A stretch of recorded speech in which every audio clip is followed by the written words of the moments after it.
Deep breath in. Deep breath out.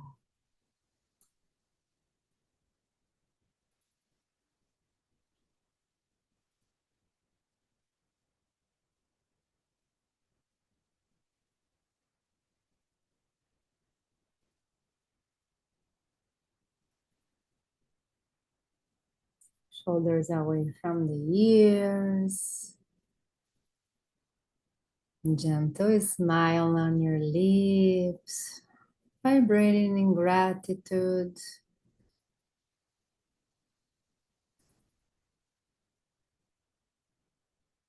Soften the heart.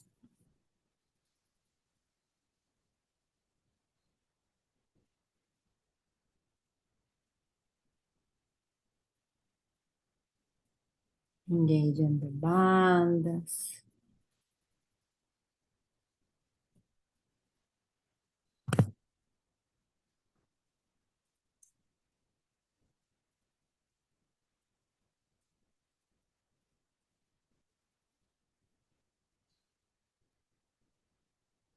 And bringing the hands into a prayer. Let's start with one mantra Om.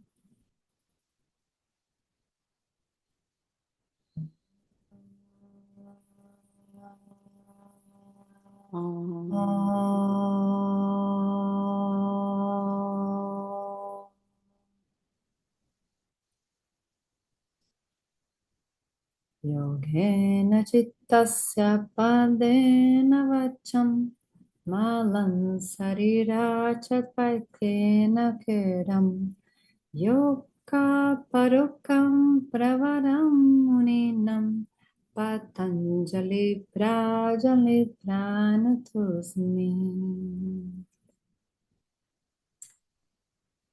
So salutations to Patanjali, his ascended master that kindly wrote down this system of enlightenment. And thank to us, to our body and spirits for being available for this type of studies. Namaste. Thank you. Okay, so let's get ready. So everybody can see the screen? Yeah. Here we go. Can you guys see it? Yes. Awesome. Yes. Awesome. So this is so if you guys want, we can do a little bit of a, let me just close a little bit this, a little bit of a recap.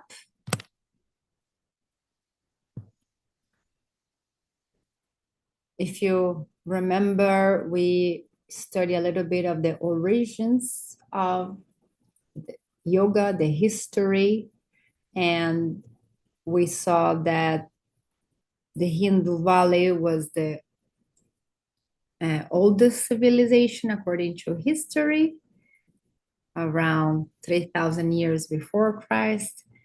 They already had found this type of symbols and ornaments that were representing yoga asanas, and also something to consider that if they already are putting this type of tree pose or butterfly pose in the temples, that means that they were already practicing yoga way before that.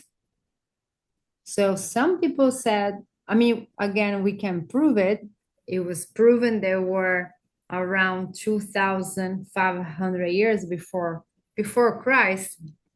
But the point is, if they're already putting that on those walls, that means that they were practicing way before that. So some people said that the yoga might be 5,000 or even 6,000 before Christ. So it's a long time ago. we learned that in Vedanta, the Vedas, these books of knowledge, were being downloaded by the source itself with this truths, this explanation of how the universe is formed, the distance between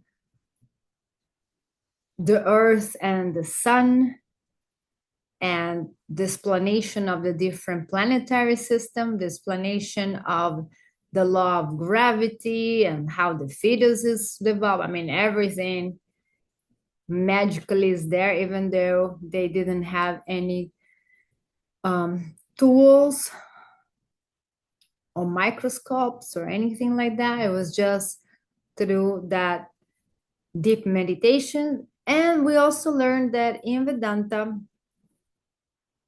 they were worshiping the outside objects, like the elements, like the sun and the fire, and the earth has God itself, because clearly through those they were existing, right? They were being receiving food and shelter and warmth.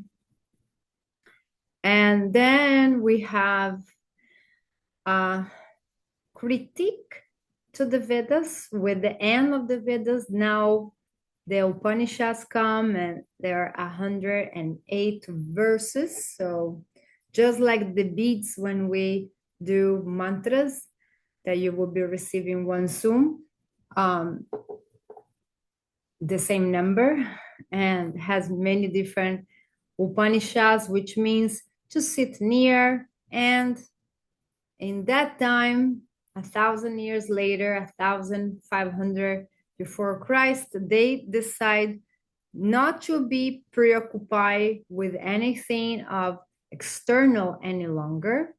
They lost interest on worshiping outside objects or deities, and they shifted their attention to the inner. Why do I feeling this way? Why do I need to put myself in this position? Why I deserve suffering? And I'm sure a lot of people nowadays are asking exactly the same thing. Why do I deserve this pain? Why do I deserve,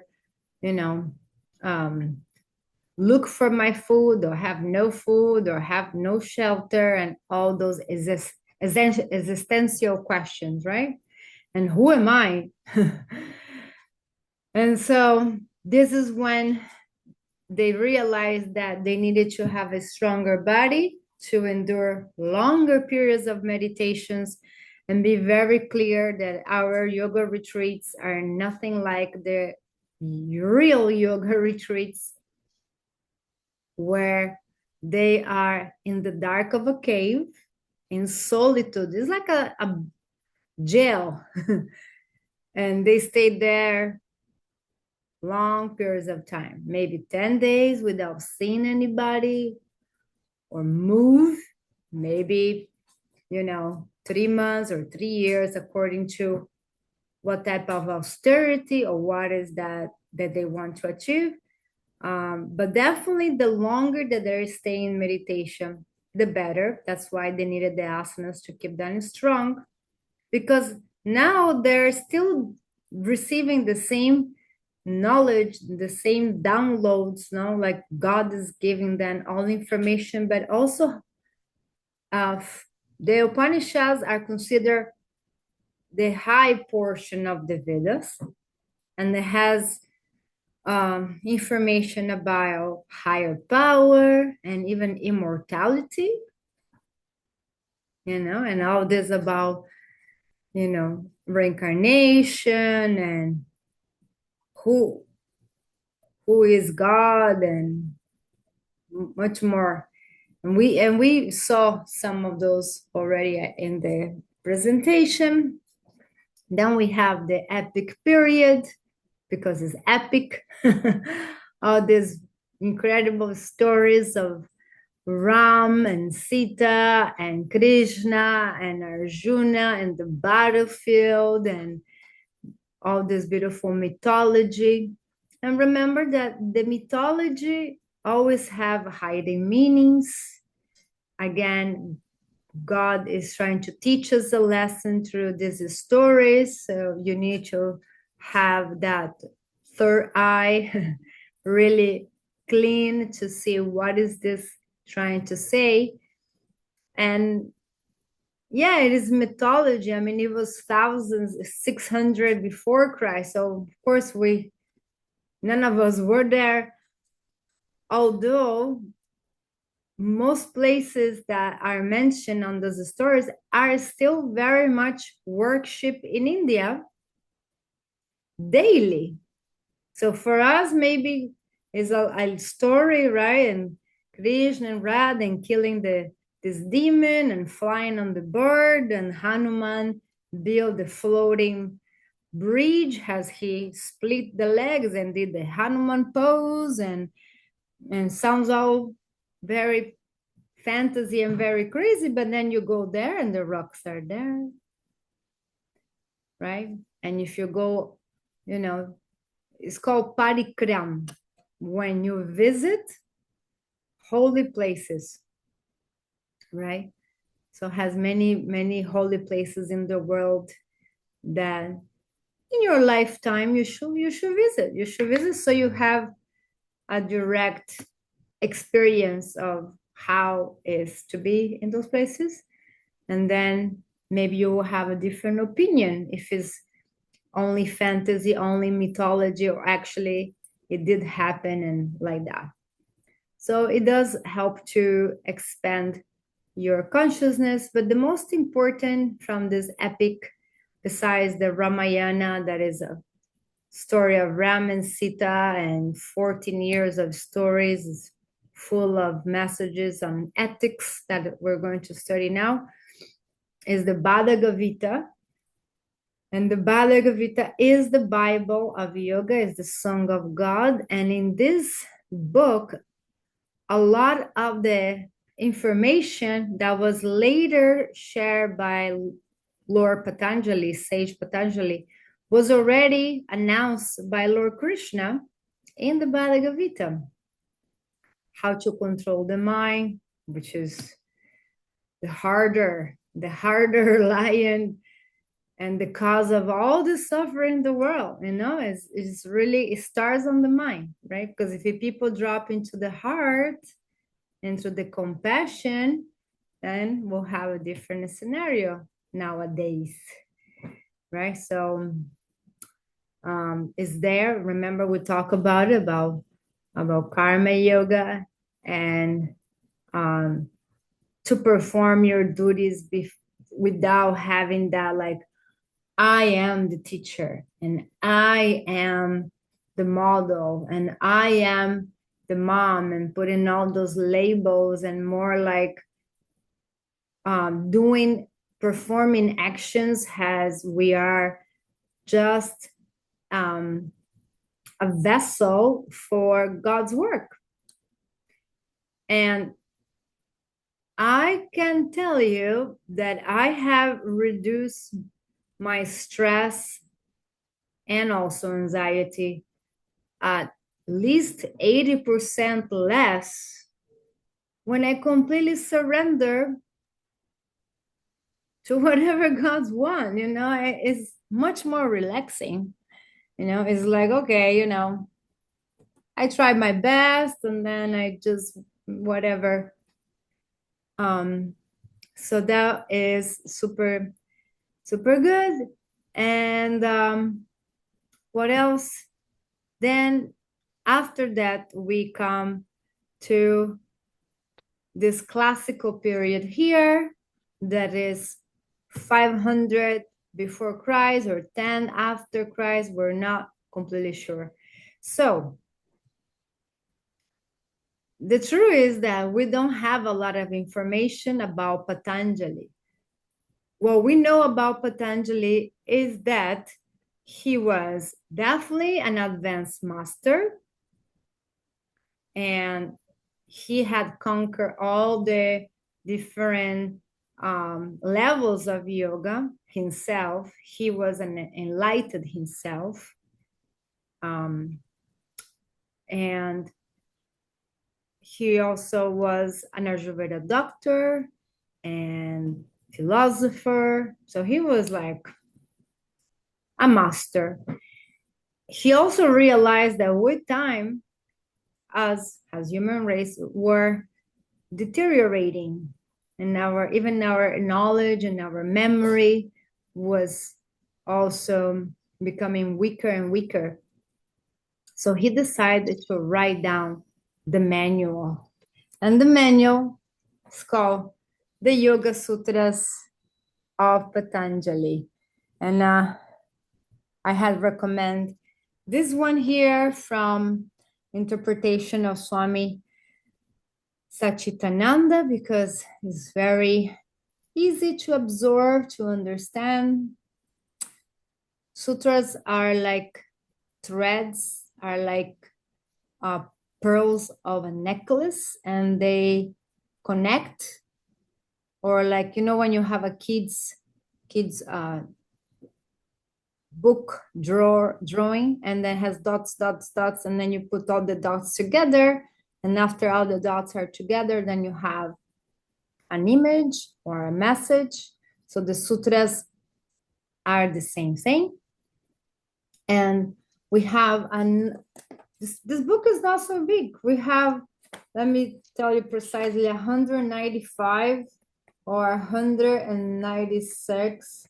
Let's see right here. Of course, it has a lot of commentary. Yeah, 195 sutras, like verses. And so it's not too big, no? But this book must be studied under another teacher, like I did, to be able to, again, understand the hiding messages and what it really means, what he was really trying to say. So it's a little bit of book of mysteries sometime. And then the other thing is that even if you understand what he's saying with your intellect, the harder part will be to put it in practice, because yoga can be 1% theory and 99% practice, right? We must put in practice what we are studying and what we are standing up for. And sometimes that is not that easy, you know, it's not that easy. And so nowadays, Patanjali is work shaped with the shape of a snake, and that is him. Is believed that his incarnation are Aditya Sesha, that is this divine serpent that descend to give us, you know, more wisdom. It is one of the representations of the Kundalini energy that goes on your spine when you have an awakening. And again, you see this repetition of half man, in this case, half a snake.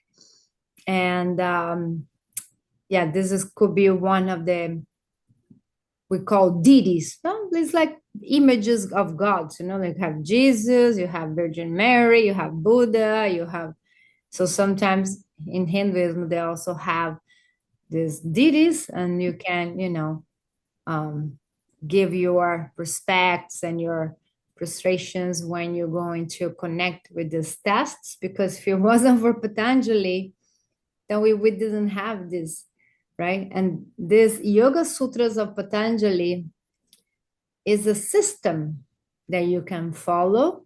It basically says, if you do A and B, you will get C. If you keep C and then you do D, then you will get E. And it gives you like a drop down of all the things that can happen if you take correct actions or incorrect actions. And what gives us is awareness, is knowledge. You're like, okay, I understand that I'm having a trigger from my past. and it should pass, and it's not permanent, and it's just, let me just take a deep breath and let it go, right? And so then again, with the symbolism, the 1,000 head cobra is representing illumination of his consciousness.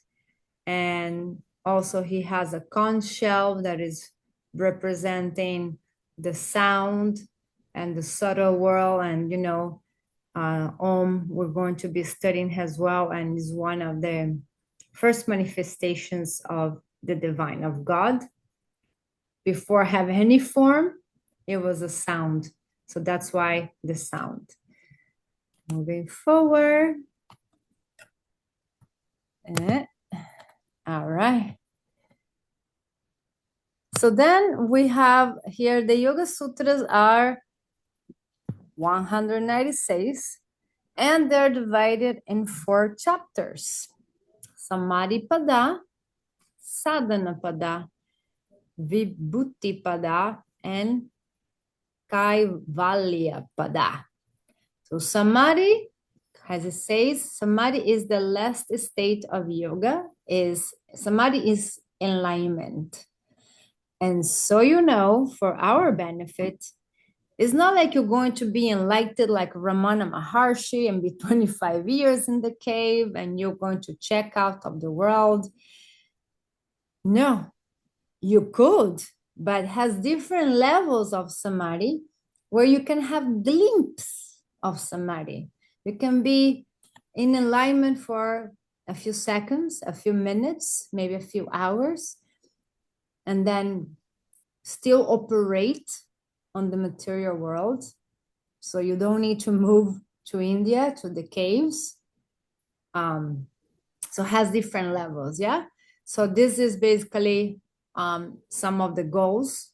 And I actually was talking about this with a practitioner, and I said, you know, after a couple of years, we all want to have some type of those feelings and sensations, because honestly, if you practice yoga seriously for 5 years or more, then what?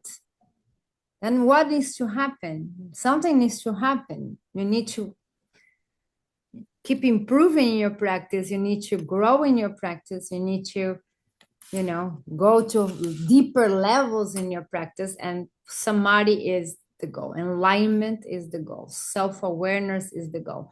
And so then I like this imagery because it's giving, you know, you have 51 sutras talking about samadhi and samskara. Samskara are like heavy thought patterns. Let's say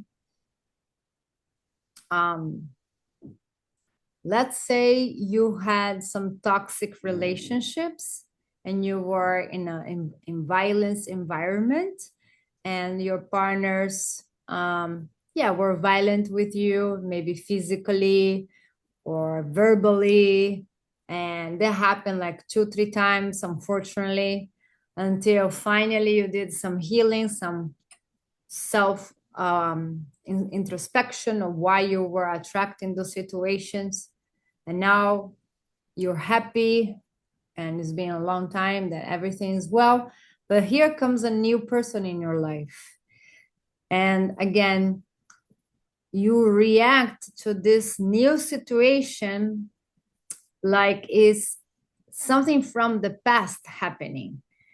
It's almost like maybe the person is going to throw a ball and then you defend, like, don't hit me. So those are called samskaras. Almost like, you know, another metaphor is like, let's say you have a small water river, and then this water river comes down the mountain and it starts making like marking the has the water descends, right, and it leaves a mark. It's almost like a scar in the earth. The samskaras are similar to that. Something happened so many times that it left like an emotional and a thought pattern that now you are like in autopilot that this, is happening. So some skatas, they are not easy to remove. It requires a lot of like, oops, I'm doing this again, and a lot of practice and a lot of like good association with spiritual people that will help you. It's talking about the 9 obstacles of yoga. So when you know the obstacles, again, it's easy to avoid them, and so many things. So we're going to be studying just a few sutras of the first chapter, because otherwise it needed to be just a training just in the sutras, as I did it myself a few times, because it's not a book that you just catch everything the first time. You might need to study it for many years, again, to absorb and really digest and chew on what Patanjali was trying to teach us. It takes some time. But again, it's giving us all the instructions. And then the second chapter, Sadhanapada, is the one that has these 8 limbs of yoga, which we're going to study next. And the 8 limbs is called Ashtanga, and that's our next talk. And the third chapter is Vibhuti-pada. Now it's talking about yogic powers that you acquire when you practice seriously. And they come naturally. They're called siddhis. And we will talk a little bit more about that. It's never the goal. For some people, they are self-centered, like that Mexican Ashtanga Vinyasa teacher that was, trying to take advantage of his everything, his looks and his strength and his power. And yeah, you can use that power to take advantage of people, right? But you can also use power to support humanity and support yourself. And that is, why ethics are so important, because unfortunately, as you know, has a lot of greed. And finally, Kaivalya, this now is talk. Kaivalya means liberation. So now, how can you finally break the cycle of reborn and born constantly? Okay.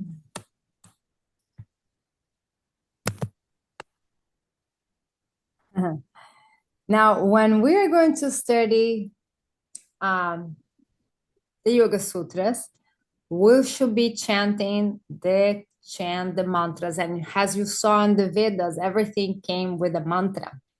Do you want to connect with the fire? You have a mantra for the fire. You have mantras for the sun. You have mantras for wedding. You have mantras for money. You have mantras to remove the obstacles. You have mantras for peace. You have mantras, so many, right?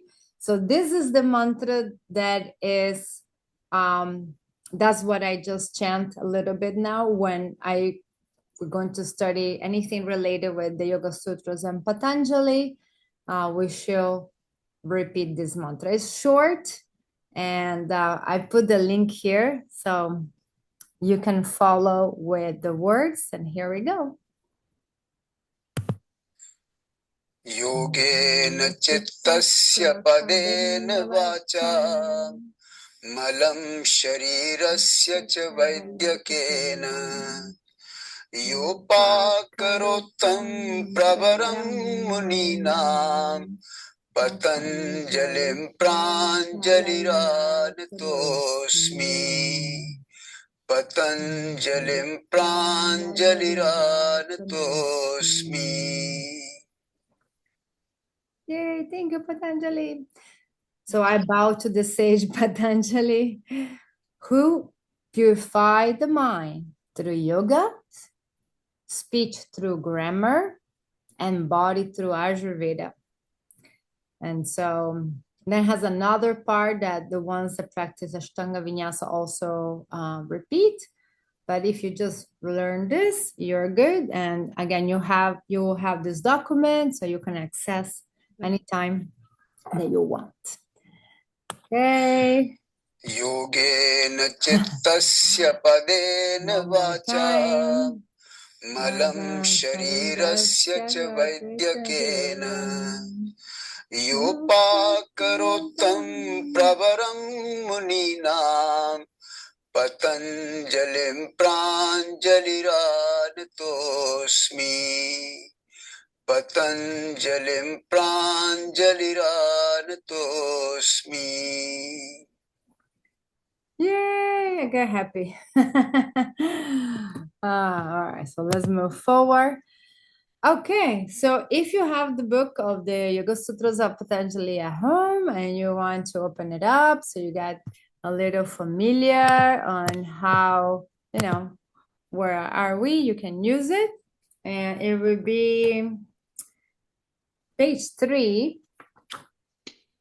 And the sutras, and of course you can read about Patanjali more. In the beginning of the book, you have a little bit of how to pronounce Sanskrit, where to put the tongue. Now, I am not a Sanskrit expert. Again, maybe as I work less and become a little more older, I can work less and study more. And I would love to do that. And I will recommend you to do that because Sanskrit is in itself a sacred language. But for now, if you will learn some sutras and some mantras, I think God will be equally pleased. So page 3 and is the first sutra. And it says, Ata Yoga Anusanan. Ata Yoga Anusanan. Let's have you guys repeat it. Ata Ata Yoga Yoga Anusanam. Anusanam. Yes, it's all entangled together. Ata Yoga Anusanam. Ata Yoga Anusanam. Yeah, so key word here is the 1.1, chapter 1, sutra 1. And the key word here is ata. So ata means now. Now. So basically,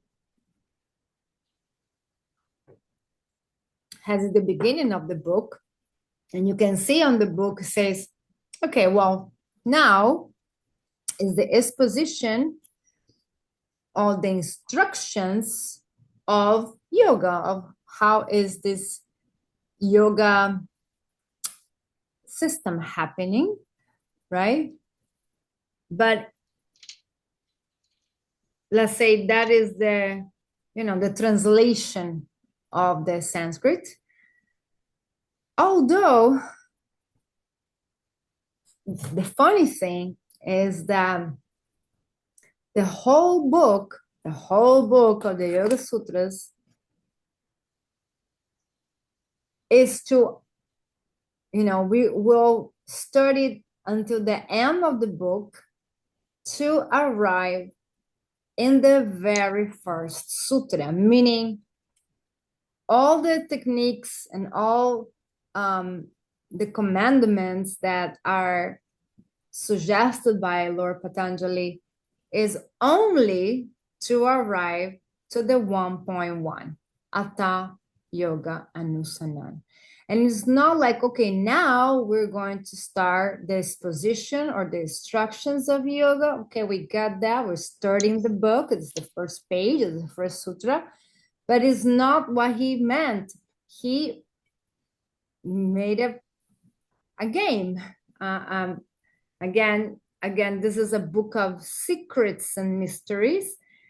So what he really meant is that in the now, Ata, in the now is when the yoga happens. So when I unify myself with the source, with the inner guru, with the supreme soul, is in the now. And if you press attention, you will notice that basically all your thoughts are formulated either about something that already had happened, dwelling in the past, or something that is going to happen in the future, right? In the past, usually give us some sort of sadness or heaviness because what? Nothing we can do about the past now. Whatever happened, happened, right? And dwelling in the future give us anxiety because it's like we're trying to catch the future or something that it did not happen yet. And sometimes it can be something more big, but sometimes it can be something very mundane, you know, like how many times we need to go over in our mind about what we're going to have for dinner, what we're going to cook, you know, and the mind starts, you know, okay, you need to do laundry, you need to clean this, you need to go to the dentist, you need to... When you need to go to the laundry, you will go to the laundry. When you need to go to the dentist, we don't need to overthink about that. I mean, it's okay to organize yourself and have your appointments and all that. That's one thing. But once it's done, we don't need to like keep thinking about it all the time, right? Because it's really what happens is it generates first a draining of energy that thinking is hard, right? When we're doing these lectures, it also happened to me when I am in Ayurveda college and it's so much information and gets to a moment that my brain is like smoking. So thinking burn calories, you know, being focused is like, oh, I gotta press attention, right? So basically, here is the goal of the book, is the end of the book. The beginning is the end.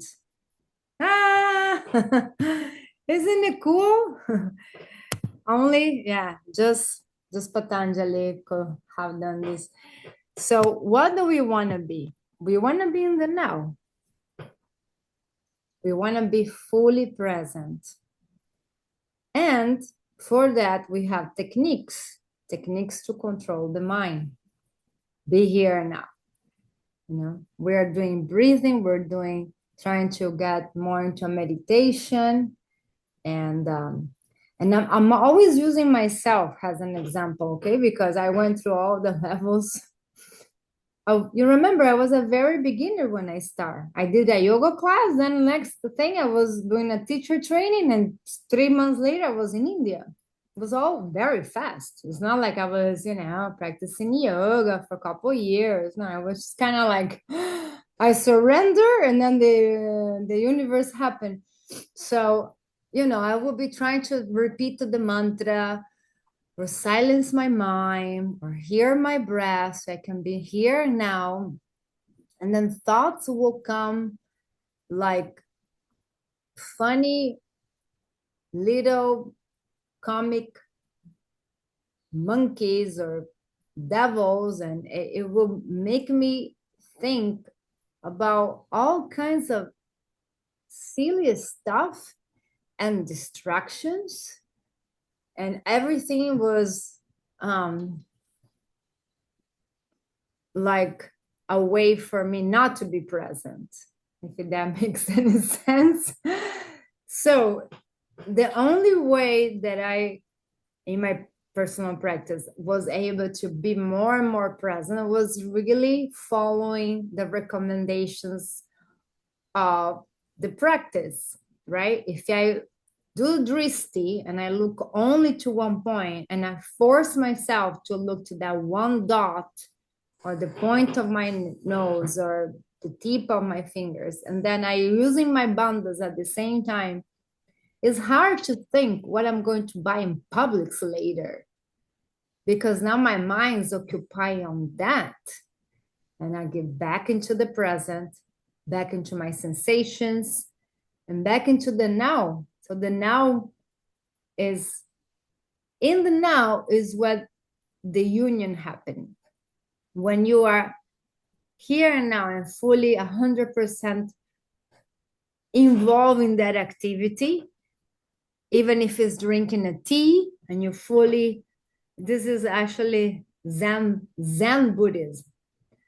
Has this master that he passed away teaching in Ha, and I'll put the name later. You can meditate with your tea. You will look at your tea and it will have a fragrance, and you will see the temperature, maybe the steam, and how the hands feel around the cup. And so you fully, and actually some of the Chinese do tea ceremonies, right? So being present is the best gift, like present gift, but it's not that easy, right? It's not that easy. Sometimes we are present for a few of seconds, and then again, here comes the mind, like a bossing you around. Don't forget to do this. Did you change the car oil? And these are things in the future. Or you forgot to call your grandma, past. And it's like, okay, leave me alone, right? So when we are able to maintain a certain concentration, and cultivate to be present now, you can even repeat that. I am breathing, I am present, here and now, here and now. And again, just train yourself. Then is when you get the marriage, the union of you and the divine, you and the celestial Father, you and the source, you and the creator, you and God. And when you get into those spaces of union with the creator or Brahman, then you become a liberate soul, you become a Jiva Mukta, you get all kinds of, like the Vedic time, you can get downloads, you can get clarity. Maybe you're looking for some answers. That's why people say meditate. All the billionaires in the world, from Steve Jobs, that had a book about it as well, and even what is the name of the guy from Tesla? They all practice meditation. Empty the mind and you will find the answers. So when we are entering the Atta Yoganusana, now I am present, and then in the now, that is the magic of the unification, and then all your answers will be received, and you will have this complete state of stillness and just clarity, and never feeling alone, because you have this divine guidance inside all the time. When we are stressed, when we are under some traumatic event, something happened that snaps at you, right? Tragedy, an unfortunate moment, when the emotions are ruling you, you're too excited, too happy, too sad. then you are not connected with that source. But when you are in contentment, in meditation, in silence, in that present moment, then you are. And then all kinds of magic can happen. So the whole book that we're going to study is for the arriving to the first 1.1. Hatha Yoga Nusanan. So, okay, so now he's going to explain. Okay, so this is number 2, 1.2. Yogas, Chitta, Vitri, Nirodha. So let's repeat together word by word. Yoga, Yoga, Chitta, Chitta, Chitta, Vitri, Vitri, Nirodha. Nirodha. Nirodha. Yeah, it's short. Now write this down. This is the only Yoga Sutra that you will be tested on. Okay, 1.2. The only one that will go on your test. We're going to practice the pronunciation every day, and we're going to repeat as many times as needed so we can remember. But this is very important because, so when do I enter yoga? So how can I get to yoga? How? And this is connected with that all other question. Remember, we have one that was what yoga means. And we broke down the word yoga, yug, means to yoke, to unify my inner self with the higher self and all that, right? And then it says, what is the goal of yoga? And where can I read about this? And who wrote it? So you will write, the goal of yoga is the Sutra 1.2 from the Yoga Sutras of Patanjali that was reading. Again, we don't have the record, literally, so we can say, but it's sometime between 300 before Christ and 10 years after Christ, and we don't have the record. Sometimes I just say 100 before Christ, kind of like in between. No one knows, so we don't know. By Patanjali, there was a yoga master, and then you will write, like it's written right there, yogash. So you just put an S on yoga. Now, Chitta is the mind consciousnness. Okay, Chitta is the mind stuff. And you can visualize Chitta is a lake without any ripples. You know when you go to a lake and it's like a mirror, right? Well, that is Chitta. It's just consciousness. Then we have Vitri. Vitri are the ripples. Vitri are the modifications. Vitri are the thoughts patterns that we also mentioned, the samskaras. Vitris are the emotions. You wake up happy, and then at noon you're angry, and then at night you're sad. It's almost like we're crazy. We're not crazy. We just need to understand the mind stuff, the Chitta. So Vitri will be all the modifications in this beautiful lake. So when you have a thought, like let's say, I am sad, and it's like throwing a stone on the lake and it will do ripples. And then from that one thought, I am sad, then you can become maybe lethargic, maybe kind of like lazy. You're sad, you're depressed, you don't want to move. then maybe you become lonely from that. So you see it's like a ripple, no, like a wave goes. And then Nirodha. This is the key word of this sutra. So you need to remember Atha Yoga Nusanan, Atha now. When is the yoga happening? In the present moment, not in the past, not in the future. Yogas Chitta Vitri Nirodha. Most important, really, I mean, the whole thing important, but Nirodha. What is Nirodha? Is the restraint or the control of the vitris. Remember, like Krishna was pulling the horses? Those horses are the senses that are also, pulling you for all directions, right? I want to eat all the ice cream.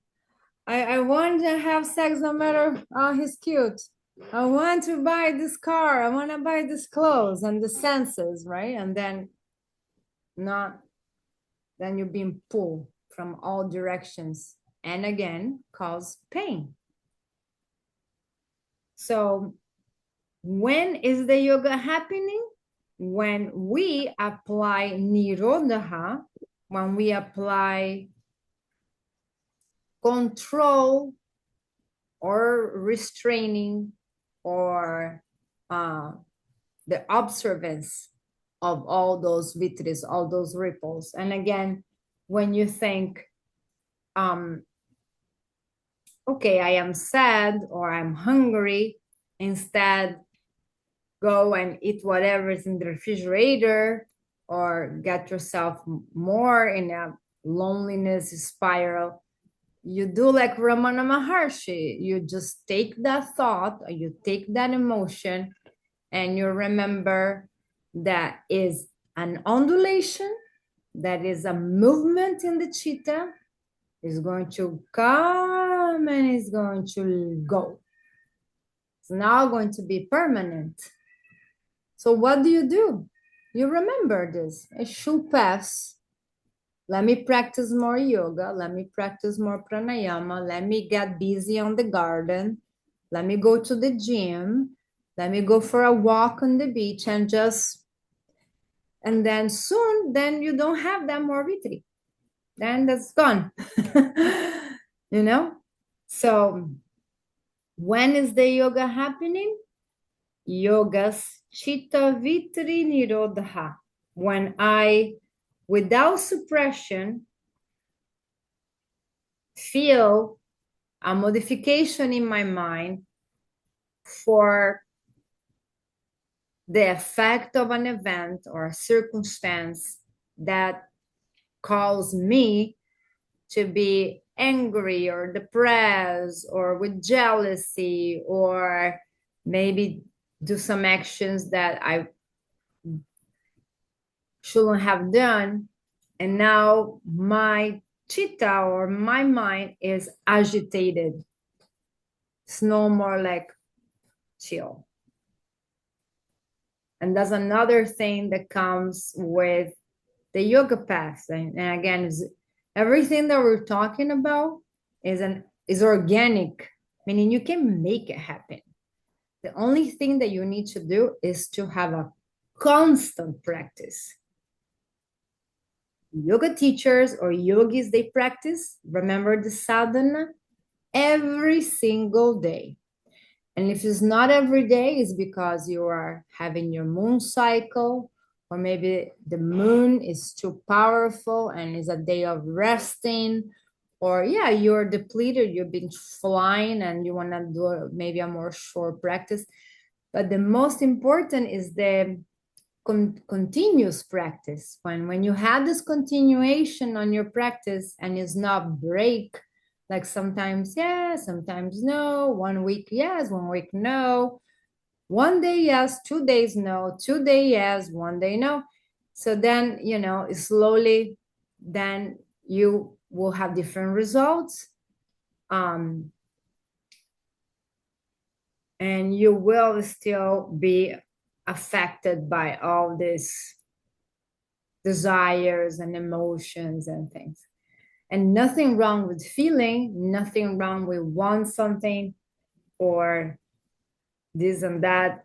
But the problem is when comes the suffering, and again, is so many retreats, so many modifications in the mind, that now we cannot be in the present, right? We cannot be in the present because so much distractions.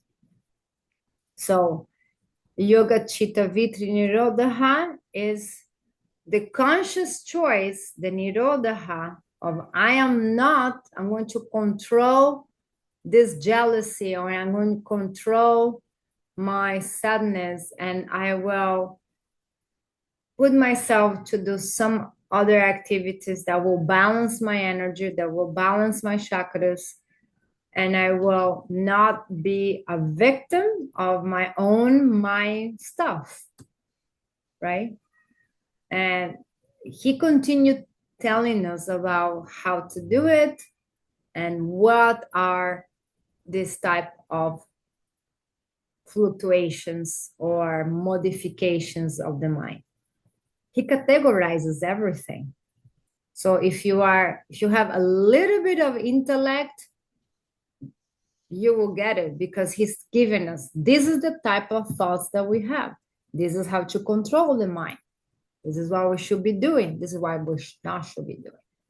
So in a way, that's why I said, if you practice without, that's why I always recommend a teacher training, because we must practice our asanas, understanding all this philosophy behind. Otherwise, we're just practicing very superficially and never get any other results, and never having changes in our life for better, So because of this, because we want to keep the mind more without those peaks of ups and downs, your personality also changes, right? And this happened with my family, my mom back on the days, she would be like, you don't talk so much, or you don't seem enthusiastic, or things like that. But I was just super fine. It's just that the higher you go, the higher you crash.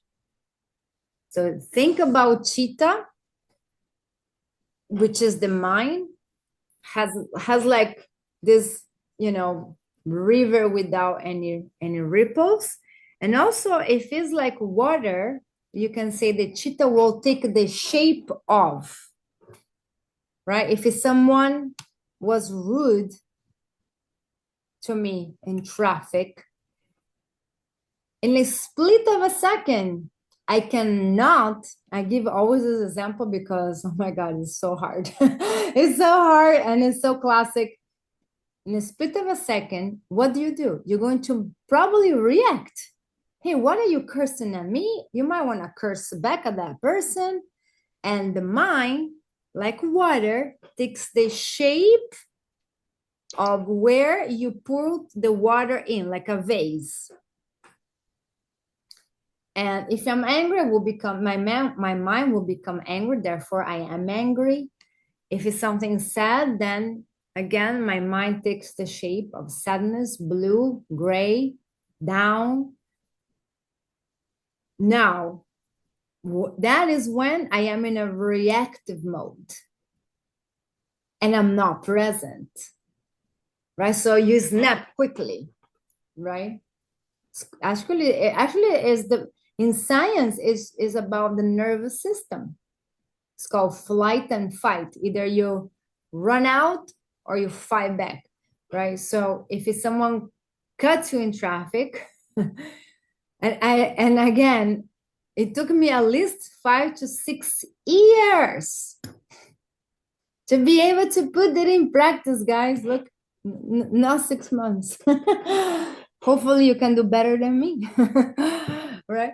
But then someone will be rude, and so what after many years of practice yoga, what would I do now?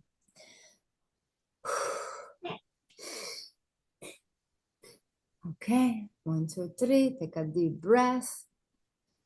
And instead, not applying Nirodha, not controlling my mind, not controlling my chitta, letting my horses go wild in the field of my mind, I will take a self-control and a self-awareness, and I will say, wait a minute, let's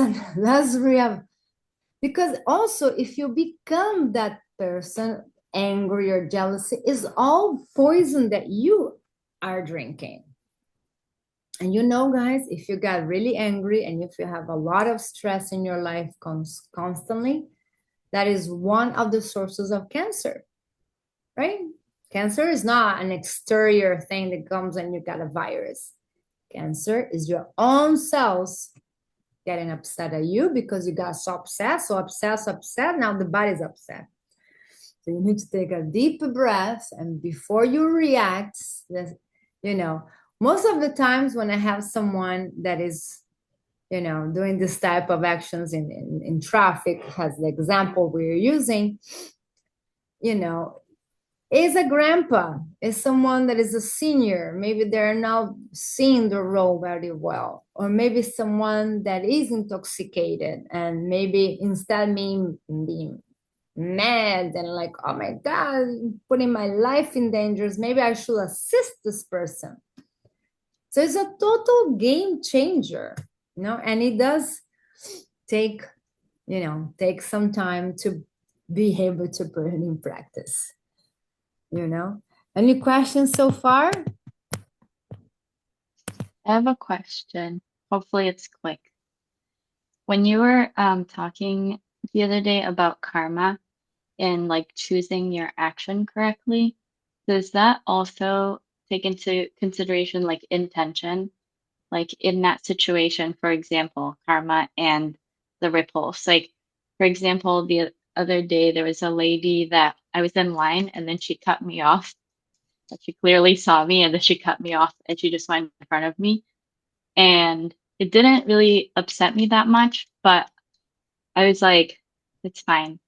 And the people that were checking her out were like, she cut you off, like out loud. And she like pretended not to hear, pretended not to see me. And when she was done, she just left.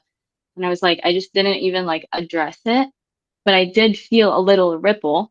So like my action was to not like argue, but there was a little bit of like, I didn't have like bad intentions towards her, but like I had like a little bit of like bad feelings, a little bit. Right. Yeah, of So course, because she did something that was rude. I feel like sometimes you can, like we were talking with Liv in the beginning, like speak up, because if you eat the thing, is you're the one upset.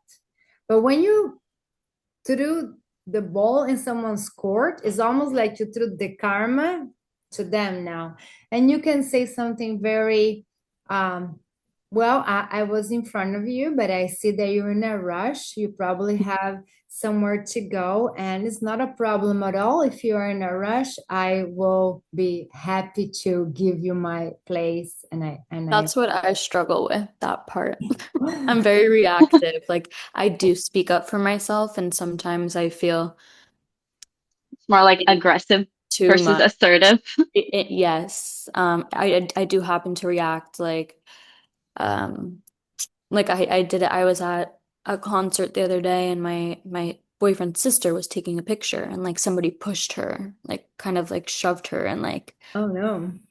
I like got like very like defensive and like angry, and that's where I feel like I'm kind of the opposite, where I have to like learn how to restrain my I don't know if it's emotions is the right word to use, but like restrain my responses. Is that sort of like the idea of the sutra? Like being able to We don't want control? to be in a reactive mode, because No. reactive mode is like being like a bomb. You're just exploding. If you really take a deeper breath, and you will see everybody is coming from a different background. and everybody has a different way to see, and everybody has a different perspective. So, and everybody's going through some stuff, right? So they're going to react according to their experiences at that moment, and we never know. We never know what is the other person living. You know, maybe that person that was in a rush was, you know, a senior lady that now she cannot, you know, she cannot hold her gallbladder, and she goes to the bathroom in her pants. And maybe she was completely humiliated. Okay, I'm going to have a diarrhea right now in the supermarket. I'm going to shit in my pants and let me run so I can go to the bathroom because I'm going to have an accident. We don't know. So instead, you know, we need to really drop into the heart and just take and just count to 5. 1, this is not going to affect me. 2, I am walking in compassion and love. 3, I am here and now. 4, God is within me.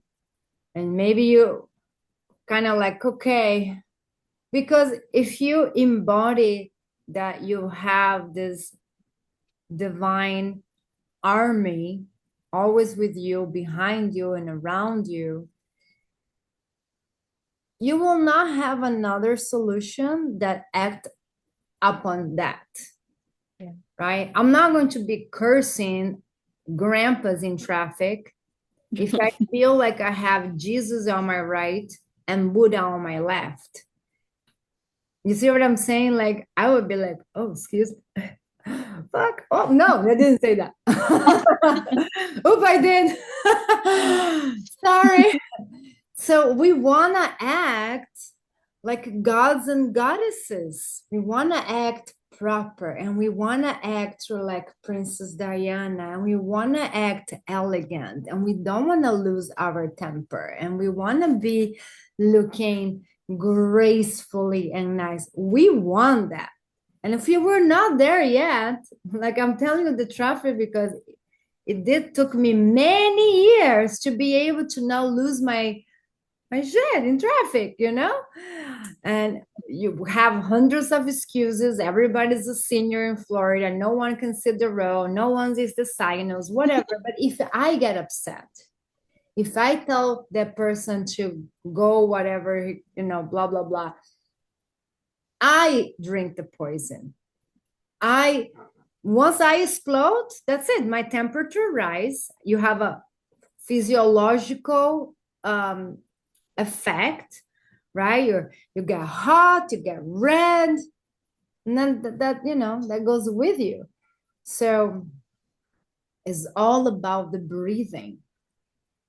That's why when you guys are doing postures, and okay, they're great, wonderful, but the most important is, are you doing breathing exercises? Because breathing is before meditation, and that's what we're going to see next in the next is light. So let's take what do you guys want? 5 minutes break or 10 minutes break? What do you need? 5, 10?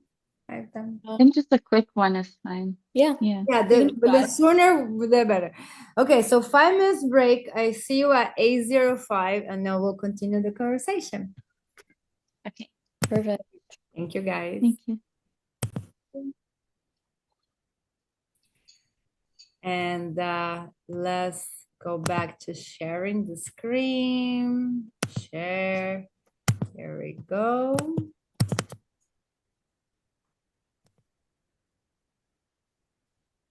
Ole.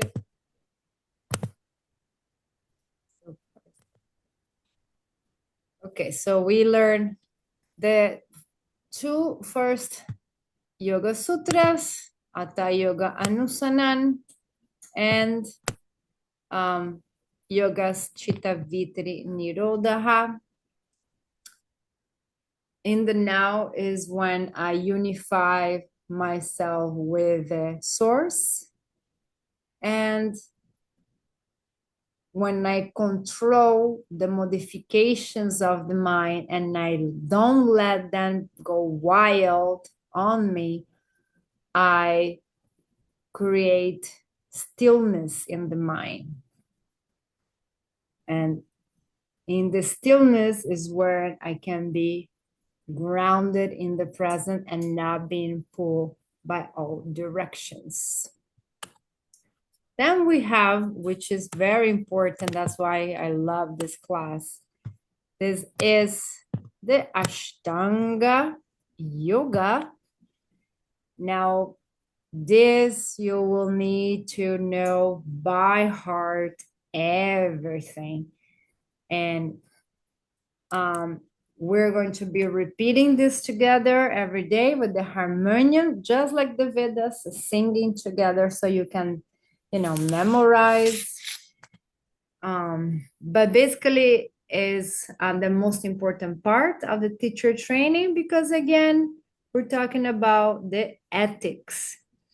And a yogi must be following this as much as possible, of course, as much as doable, these angas or these limbs or these steps. So the Ashtanga, you can write this down if you like. Ash, like it's written right here, Ash is 8 and Anga is parts. So this is 8 parts or 8 steps, 8 steps in for illumination, for samadhi, or 8 steps towards heaven. So in order for us to enter the state of heaven on earth. And it is such a thing that also is explained. Why do we need to die to go to heaven? That's unfair. we can live heaven right now. And isn't that promising and wonderful? And how do we do that? With the 8 steps. Okay? So if we want to experience that joy and happiness and not being pulled by the emotions and be centered and be healthy and always in a positive mode and healing our traumas and rebirthing. You can rebirth. Each 3 months, you are a new person anyway. And whatever is the mental samskaras or the traumas or the triggers in your mind, you can reprogram your mind. But for that, you need you need effort. You need to dedicate time for this work. And so let's take a look. So you have the Sanskrit. This is also on your manual. And I will give you the page later if you like, or maybe now. Let me just grab the book. And you can see the Sanskrit and you can see what does it say.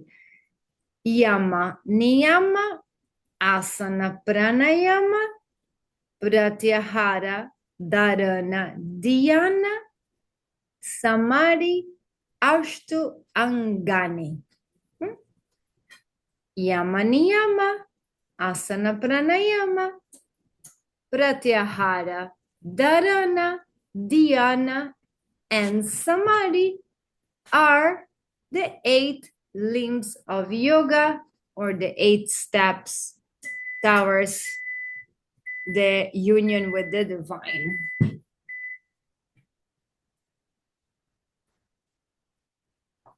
And here in your manual, let's look. So then you can, again, having a little flag to mark your book can be very helpful. So on your manual, these are page 204. Okay. 204 actually starts on 203 and 204. Okay, 203, 204. So today will be a great day for you to read that before you go to sleep, so you can soak a little bit more. All right, so let's just take a look on this one. So we have first these two branches, the foundations are called yamas and niyamas. Okay, the yamas, write this stuff down. The yamas is all the things that we are going to do.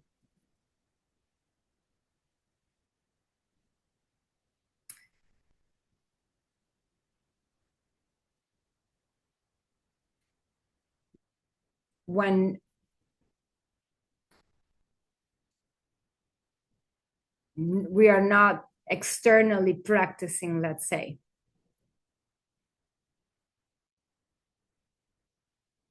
Or you can also say the niyamas are what we're going to practice daily. Niyamas is the other part of this ethic foundation. And the yamas is what we are not going to do. Sorry for the contradiction. So maybe it's a little easier to follow that way. And here we have also another slide that it would be coming. So yama and niyama, external and internal ethics. Or another way is say yama is the don't and niyama is the yes.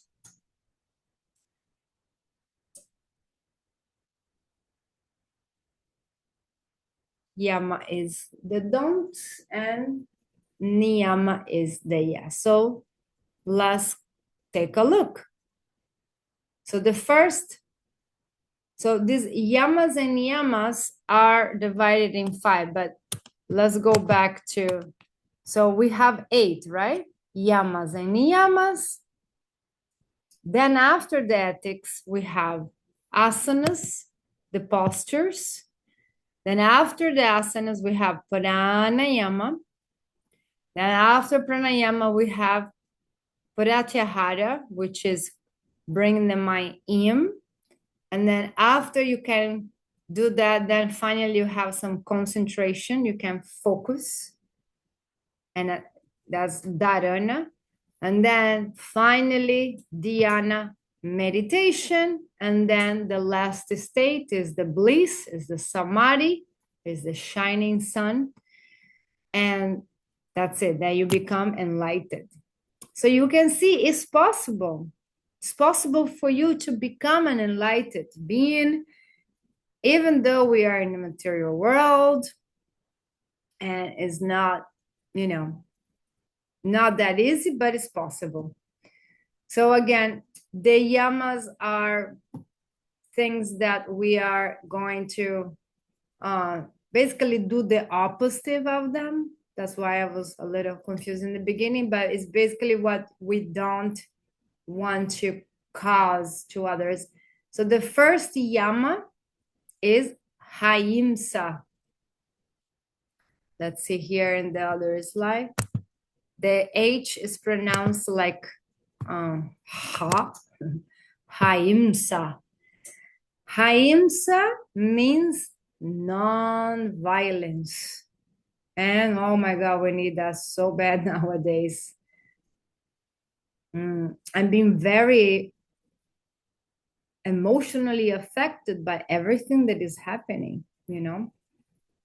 I can help myself to be sensitive to all these words. I have my yoga masters from Ukraine. Then I have a lot of Russian students that half of their family are in Ukraine, half the family is in Russia. They are completely divided. It's terrible.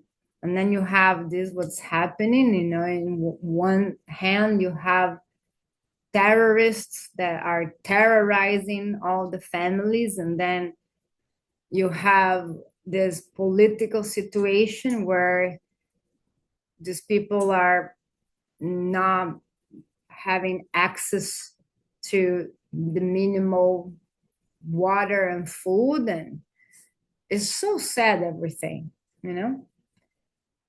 So people need to live by these principles, and we need to do the very best that we can to stand up for this, because again, otherwise we are hypocrites.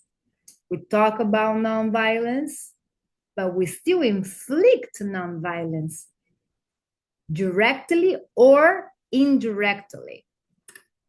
And again, no one says that this yoga path will be easy, you know.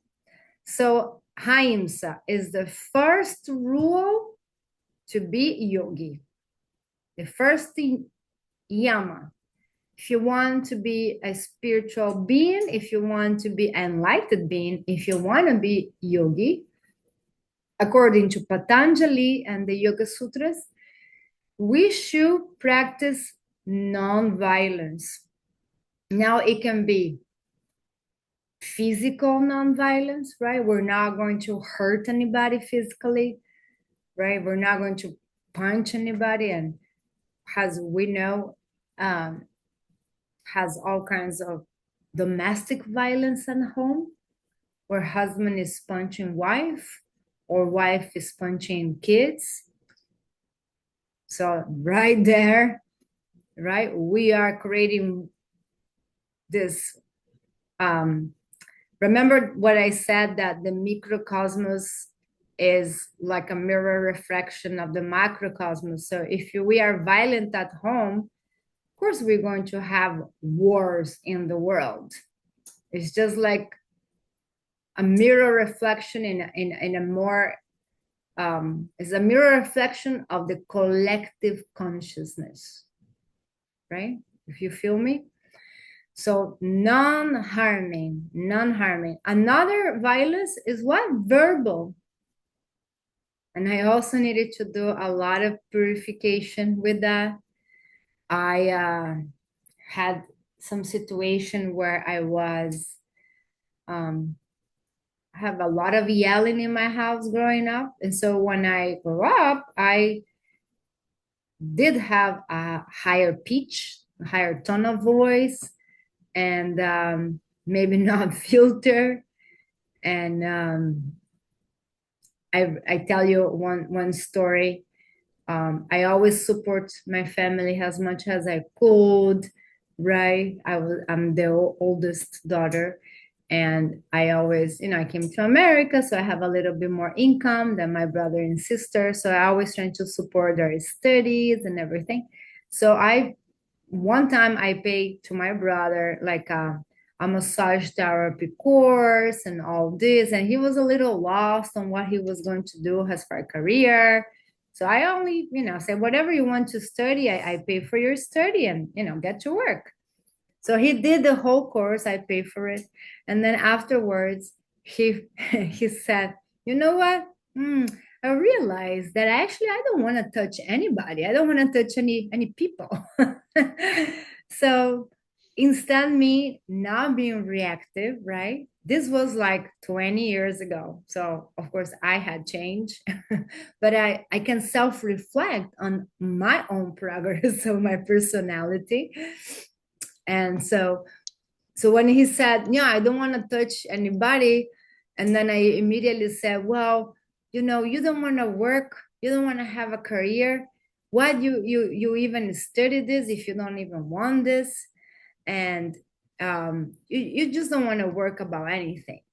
Oh my God. So my words was so violent for him, and he got so offended that he didn't talk to me for many, many months. And for me, it was a big lesson, and I embrace it until today. I remember. So non-harming physically, non-harming verbally, right? And then also we shouldn't be having a violent practice in the yoga mat, right? In our own practice, we need to just be very aware when we're trying to show off or pushing too much. You know, when your breathing is like, or when you're shaking, that means that your body is under a little stress. And, you know, take a child's pose, take a break, take a moment to regroup yourself, because otherwise you are also kind of pushing too hard, and then it's no longer Sthira Sukhan Asana. Now the asana is no longer comfortable and at peace, and is stressful and not at peace. So you need to practice everything that you're going to teach. You need to practice with yourself first. You need to achieve that on your own practice, know the difference between putting a little effort to go a little further, but at the same time, back off when your body is like saying, hey, this is too much for me.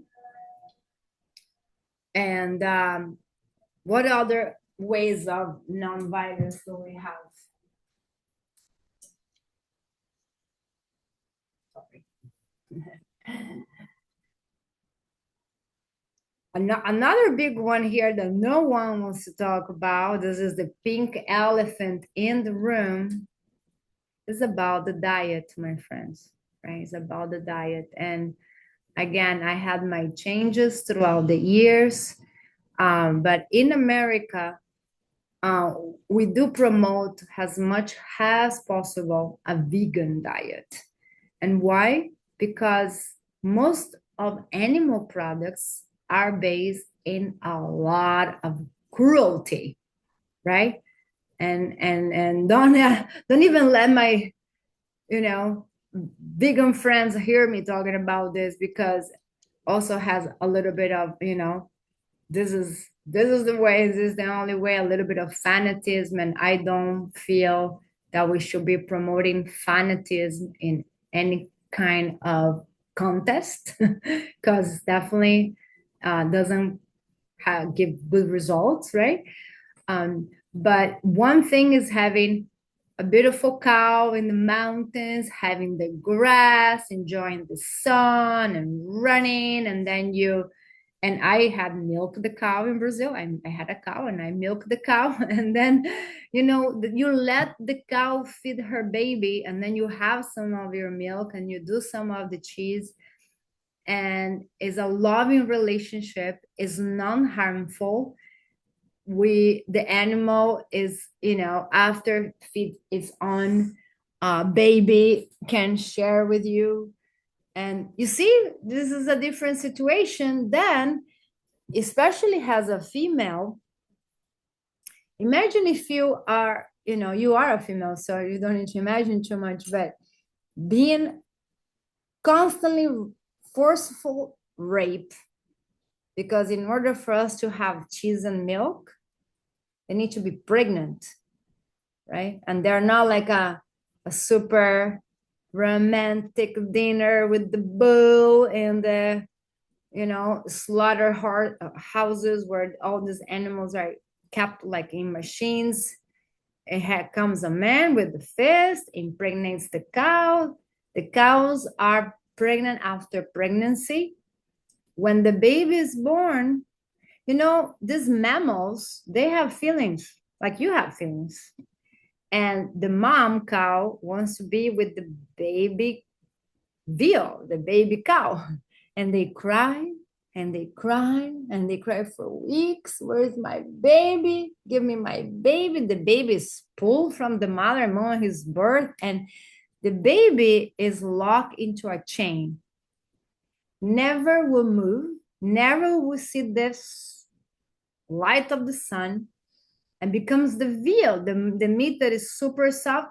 Veal is a baby cow that had been crying and suffering in the moment that he came out of the mom's belly. It's very sad and cruel. So we need to just be aware. That's why, you know, do your best to go to a farmer's market. And you see, I always give you the rules, and I always give you a way of more or less to, you know, kind of like go around it. You need to, you know, trying to do your best not to harm those animals because they're crying and they're suffering. And you know, you cannot pasteurize the pain. You cannot pasteurize torture. Torture is torture. It's pain and suffering. And if we want something different in the world, we don't want torture in the world. But then we are torturing other species like we don't even blink about it. Like it's completely normal, but it's not normal. You know, it's not normal. And we can do a little bit better, you know. So buying products that are, how you say, farm raised, and how they say grass fed, they are in the field, at least it's something, right? At least it's something. There's some action with that. And then then the other thing about the dairy and arthritis, right? We shouldn't be having a lot amount of another species milk. If you were going to have any milk, we should have monkey milk because monkey milk has the similar DNA than us. So just know, guys, that we are being very brainwashed, not from now, but from hundreds and hundreds of years. So they put the happy cow on the box and they say, this is good for you. It's good for money. It's a factory. You know, and I have some Italian blood. Imagine they love cheese. So I trying to, you know, I have vegan pizza, which is amazing. And sometimes again, if I go to Italy or I go to some places that I know that those animals are being treated with some love and respect, and I will have it. But just be careful, you know, because a lot of these places are behind your dish has torture and pain.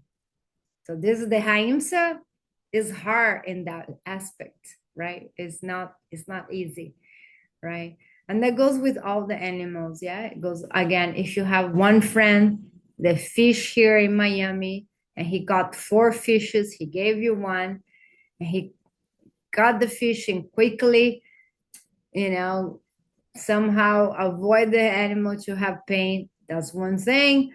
But if you're contributing with the, you know, killing of the entire ocean from China, and the fishes are, you know how the fishes die? Like in the Holocaust, like in a gas camera. With the mom next to them, with the husband next to them, with their baby fishes next to them, or the whole family. I love you, mom. I don't want to die. Mom, I can't breathe, mom. It's terrible, sad. Look, it makes me cry almost. This is the truth.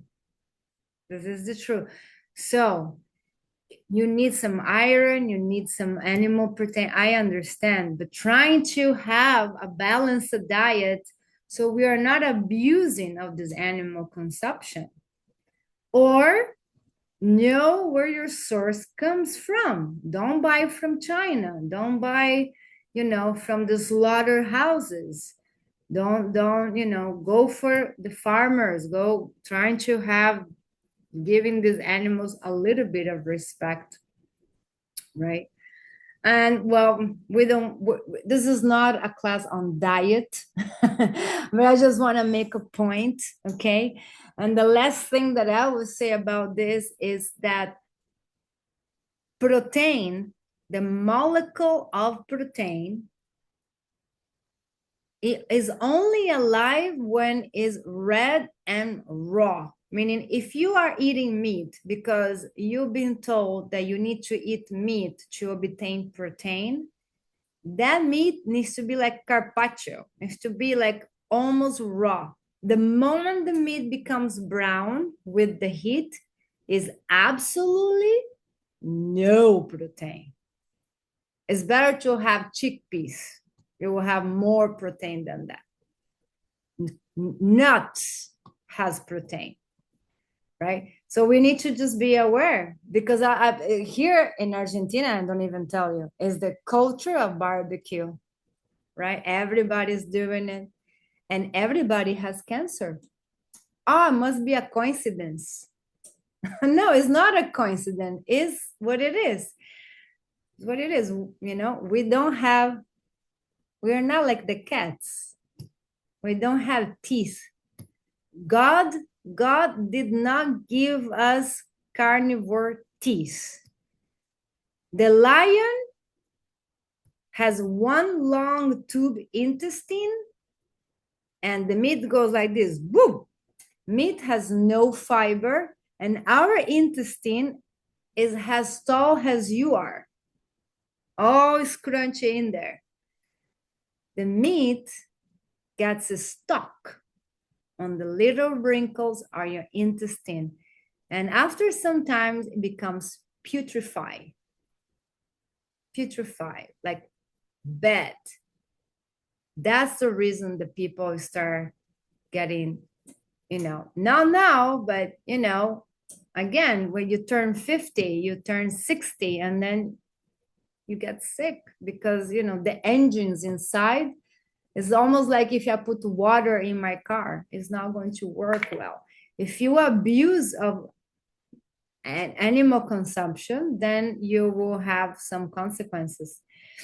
And especially of this, and then has the other aspect that what we're trying to also make here.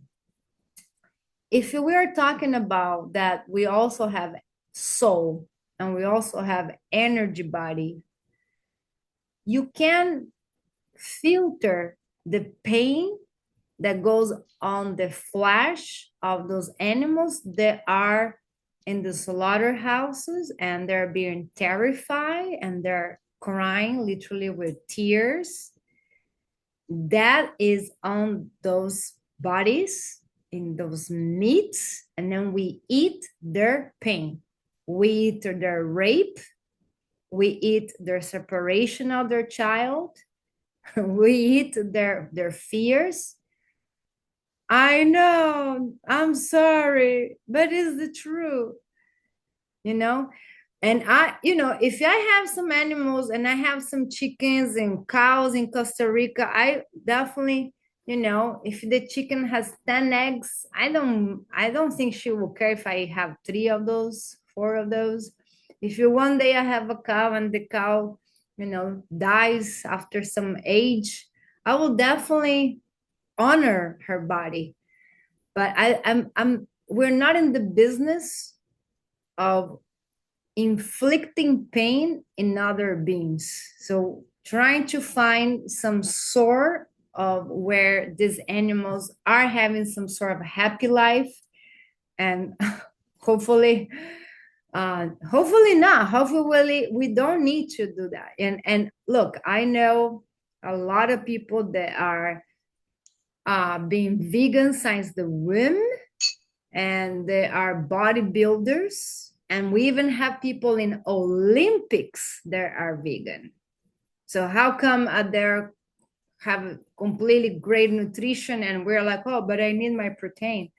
It has ways. And again, we need to know, and we can slowly have more compassion, in that wheel of samsara or reincarnation, if you eat a lot of pig, like barbarian, and just love to eat pig and you love to eat meat, guess what's going to happen? Your next life, you are that pig, and you will be, punched and raped, and you will be seeing your kids dying in front of you. That's called karma.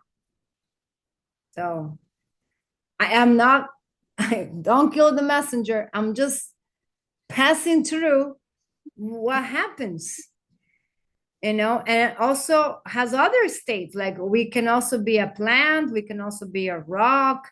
When we get to be human, so you're already lucky, you're already blessed, because humans are the only species that have discernment.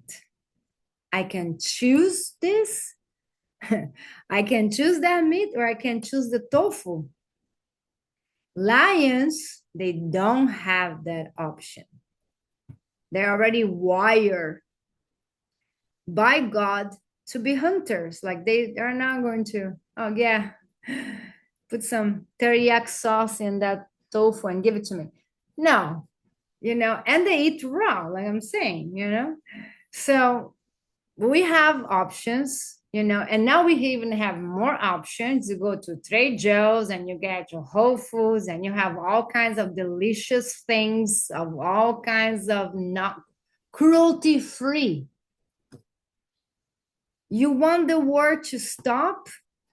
You must do actions that also in your environment provoke non-violence.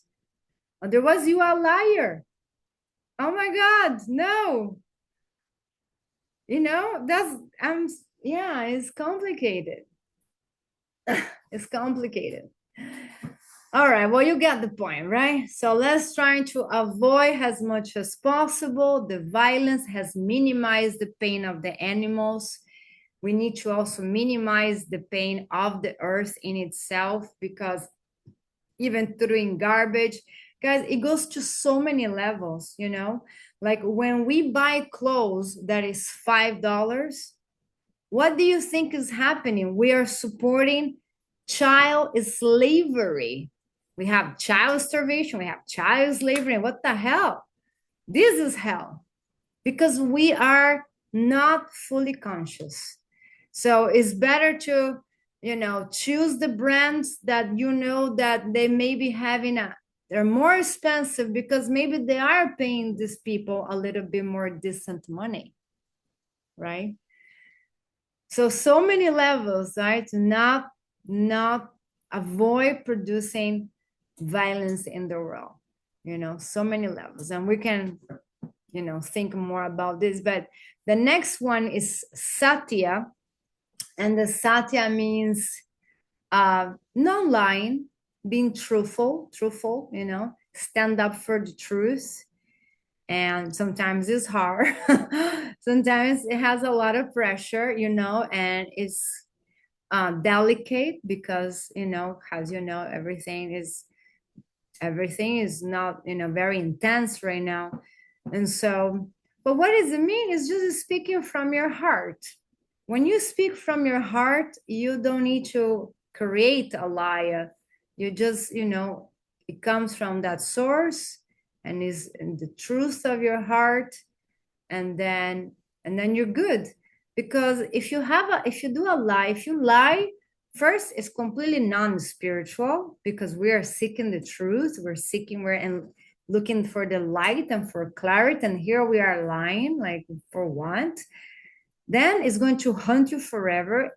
Third is lying to yourself is the worst lie that can happen. So we don't want to do any of that. Just trying to find the way to speak the truth. But it has an exception. And the exception is, if you're going to cause pain or harm, right? If you're going to break Haimsa, to speak in the truth, then you might omit. Don't say nothing. If you're going to hurt with your words, it's better to be quiet. Trust me, I learned this morning. But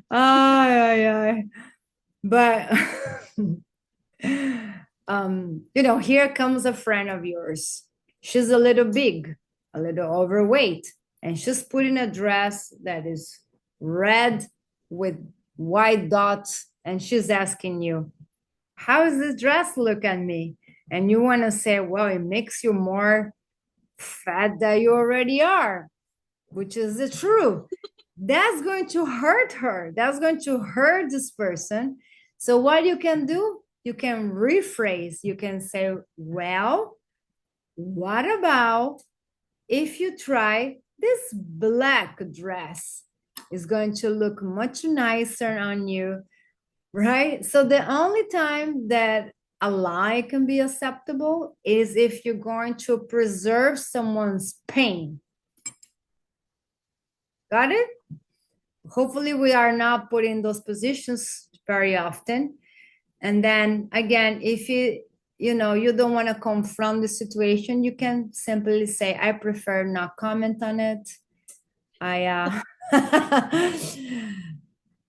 it's not my place to say, you know. But what if you're doing it out of like a kindness? Like I get what you mean, it's an extreme example, but like what if you are expressing that truthfulness to her, like Out of not because concern. it'll, yeah, like it won't inf maybe I guess it does like still like inflict some type of emotion.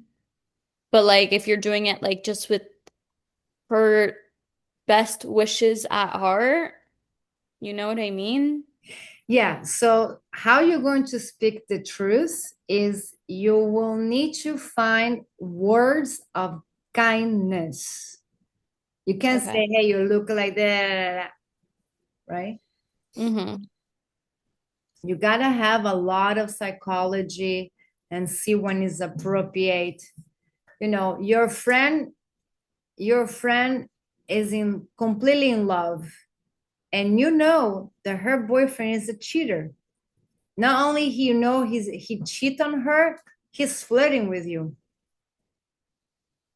Then you need to find a way to say, hey, you know, I'm not sure, but I have the feeling that something is going on. Find a way, you know, but don't, if you tell someone your husband is cheating on your wife, or someone is in, it might fire back at you.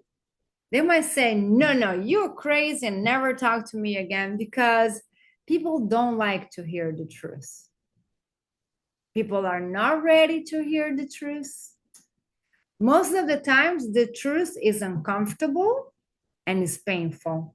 And if you're going to deliver that, you might want to have a lot of, a lot of touch, a lot of sweetness. Gotta prepare for that to deliver the bomb, you know? Oh, so yeah, but we don't want to lie. I mean, for me, it's much easier. Like I tell you how it is, and with a smile, and then I move on. You know, that's it. Like I don't, otherwise it's going to go after you. All right, then we have Asteya. What time is it? Oh my God, we gotta finish soon. We have Asteya that is non-stealing, and this also is common sense. We're not going to be stealing anything from anybody, that's for sure. But also, it's a two-way road. Like we don't want anybody to steal from us. And I'm not just talking about physical things, it can be energetic things. I had this not friend, but another yoga teacher from New York, and very cool girl, DJ, blah blah blah blah. She will use my ear as a toilet. Okay, she will use my ear as a toilet. She will always be complaining, and she will always be talking negative about anything. If it's busy, if it's not busy, if it's raining, if it's too hot. And in that way, or do you have a girlfriend that always tell you the fights with her boyfriend, and she's always fighting with her boyfriend, and she's always taking your beautiful precious time to talk about the fight that she had with her partner over and over and over and over again. So it gets to a moment that, well, she's stealing your time.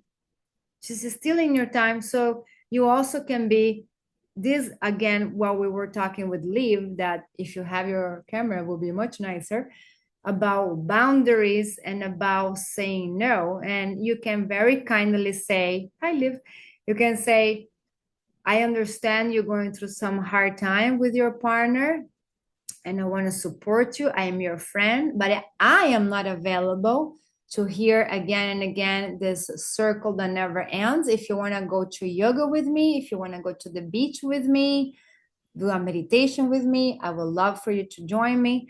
But don't lend your ear for this person to just dump all their stuff on you and you're just holding that, right? Again, you can picture the situation. Sometimes you need to be a good friend and just listen to their stuff. But if it becomes like a, hey, can I tell you again? And and then this is another that I want you to remember. This is very important for your life in every aspect. Be punctual. Be punctual. If you tell me we have a meeting at 3:30, you gotta be there 3:25. If you are there 3:50, you are stealing my time because I was ready for you at 3:30. And you choose, for whatever reason, not be there and arrive late and not be present. And now you're taking my time that I could be at the beach or reading or spending time with my love family or whatever that you want to do. But you make yourself available and you give that time for that person, and that person is not there for you. So trying to make this a habit. And I had fired so many teachers because they couldn't be punctual. This is something sounds quite simple. It's not that simple. And I understand, and the traffic, and now we have more and more cars. Just move your clock forward, right? If you know that takes half an hour for you to drive, then you will need to calculate 50 minutes. It's better to arrive earlier anyway, and just take a moment for you to relax after the drive, and no problem. But this is for all type of jobs. But I have friendships that got deeply hurt because of that. And I just had a fight with one of my past grads that became my good friend after the teacher training. And she did this to me like 4 times in 2 weeks.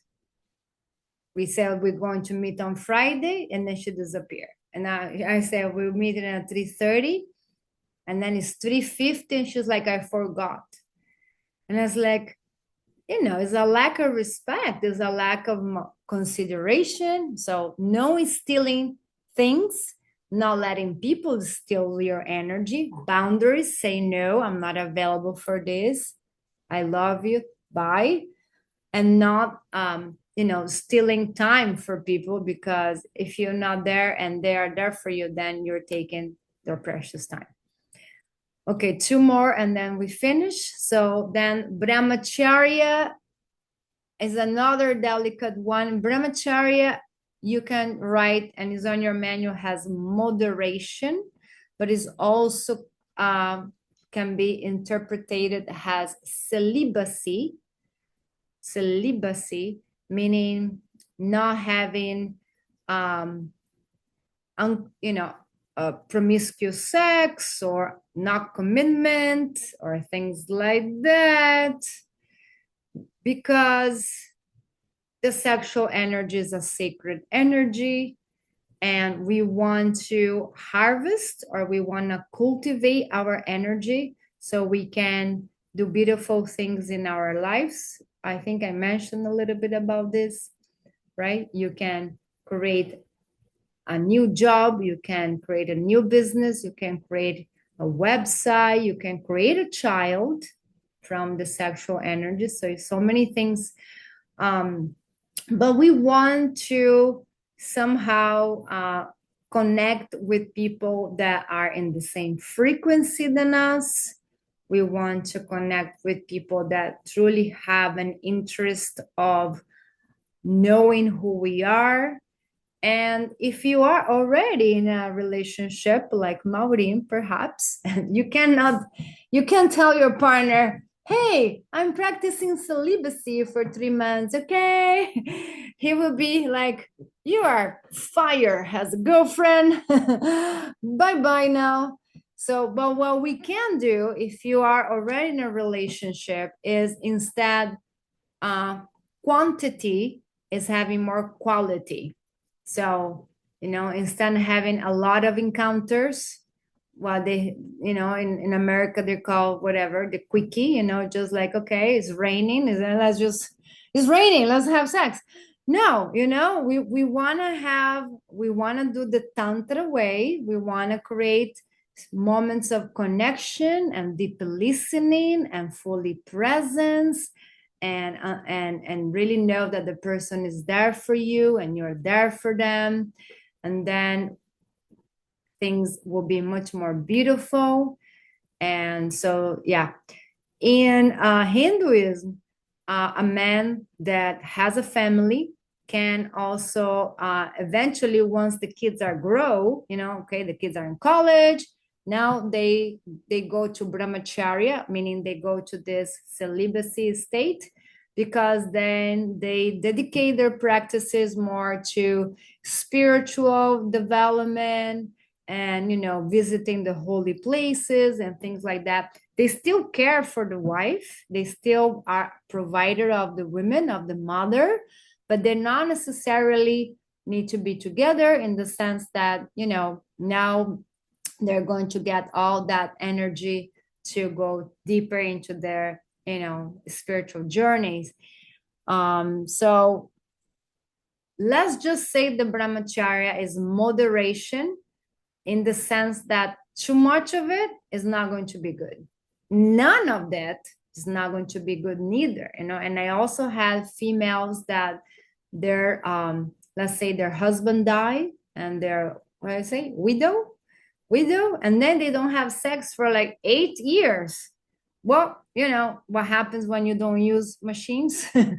They get oxid, and that is a stagnation, and it, has a process of grieving, and we need to honor that. But we need to have everything in balance, and all the chakras and all the energy needs to be moving in a healthy way. So too much and unconscious is no good, and none of it is neither very good, unless you have a conscious decision of really do something else with your energy. If you are single and you don't have any committed relationship at the moment, I would highly recommend to practice celibacy. It empowers you. When I did that for a year in India, I was the whole day studying, practicing. All my sexual energy was left on the yoga mat. I didn't have urges of anything, because all that was, doing crazy poses with my body, which it is the sense of touch, if you look that way.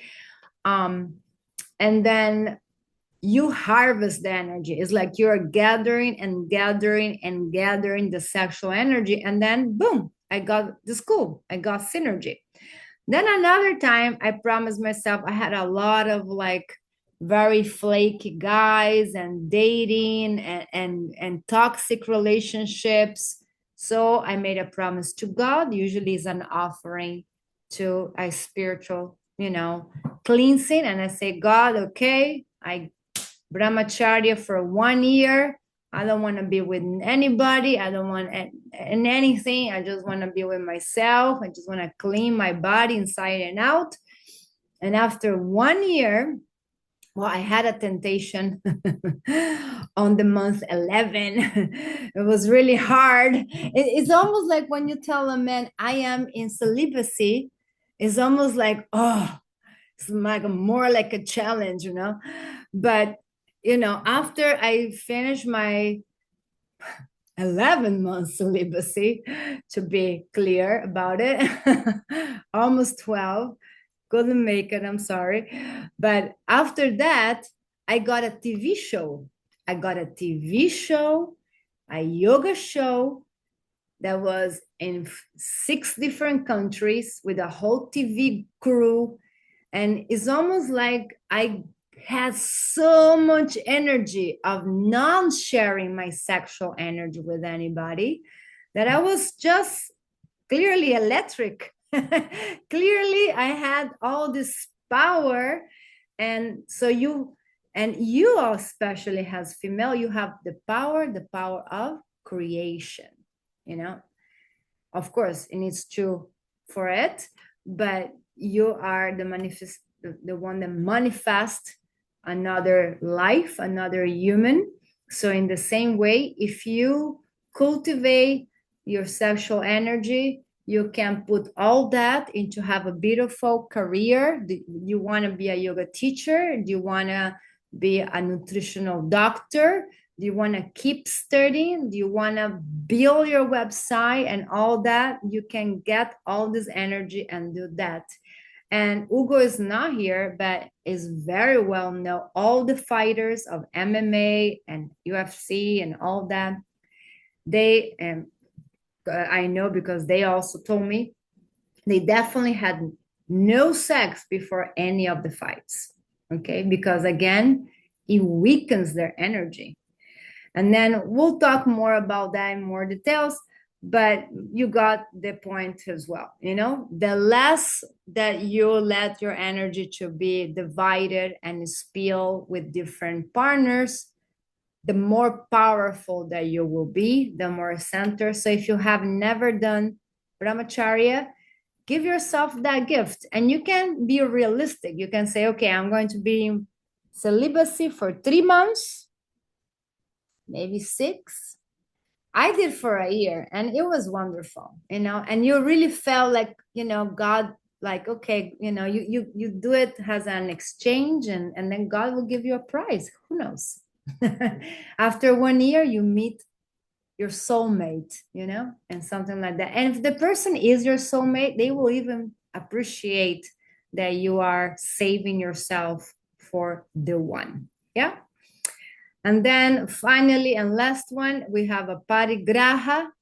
A parigraha is a parigraha will define has been non-greedy or non-hoarding. Hoarding when you accumulate a lot of things. So a parigraha is the, you know, you can be more simple and you don't need to have more than you use, right? And Miami Beach is a great example for that, right? You have a mansion in Star Island and you have a guy that has 5 bedrooms and a yacht and 3 cars, and they come to Miami twice a year for a week at a time, and they have 1 child. And so they don't even use the rooms, they don't even use the boat, they don't even use the car. So how come we have people in the world that have 3 cars or a house with 5 bedrooms and 1 child, and then we have a family with 5 kids living in 1 room with no car and maybe not even food?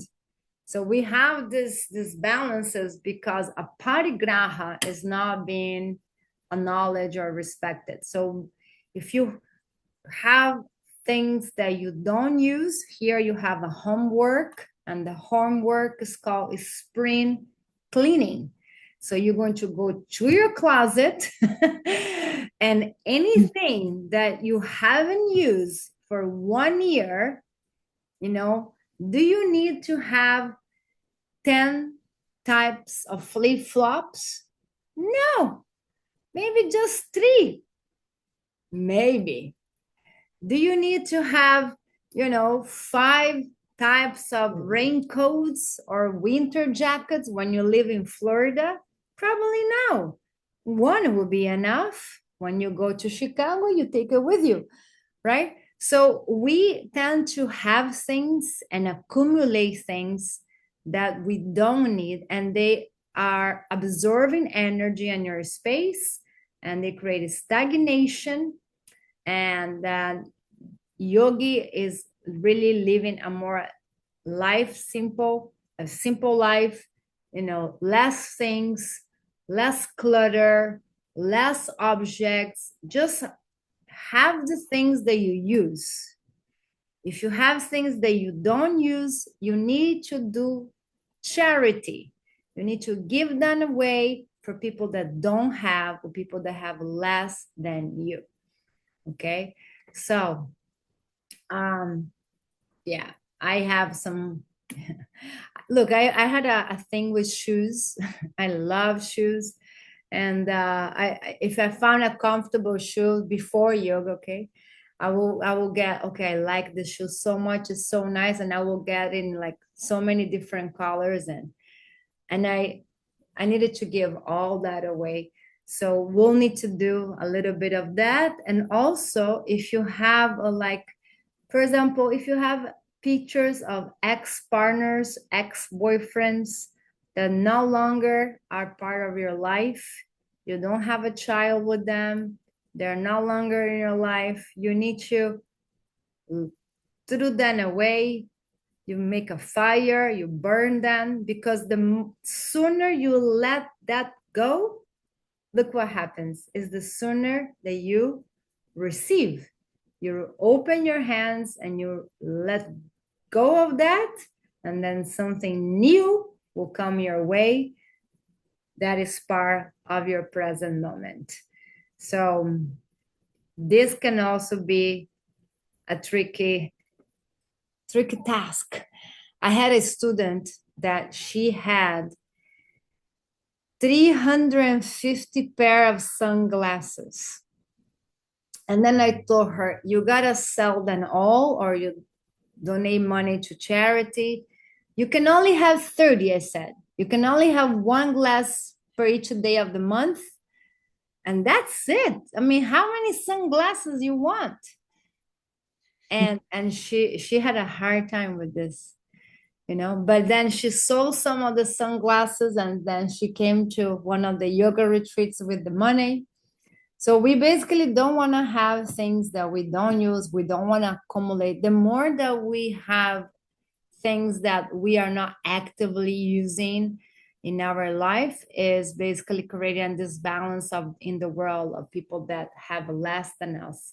So we need to give to those that don't have. And with that, I will call up the night. And I'm so sorry if the classes go a little longer. That's the reason that I wanted to do it in the comfort of your house, so you don't need to drive and go home late. Let's do an Om to close the class. And always in a mood of gratitude for these masters that are giving us the instructions that we can all coexist in peace and in harmony with thy violence is totally possible if we follow the rules of ethics and love. Inhaling deep.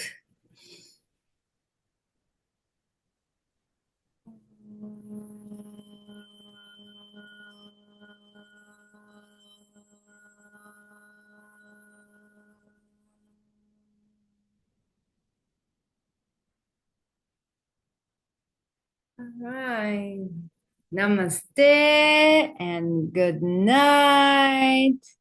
And thank you, thank you, thank you. And I miss you, and I will see you tomorrow for practice.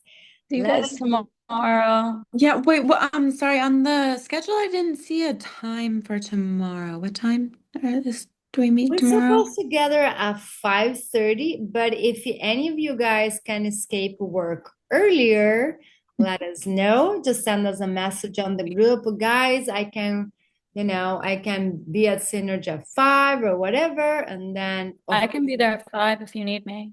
yeah, give I'll us be there. notice. I can go at 5. Well, some of you guys have other jobs, so we just put it out there, and then I will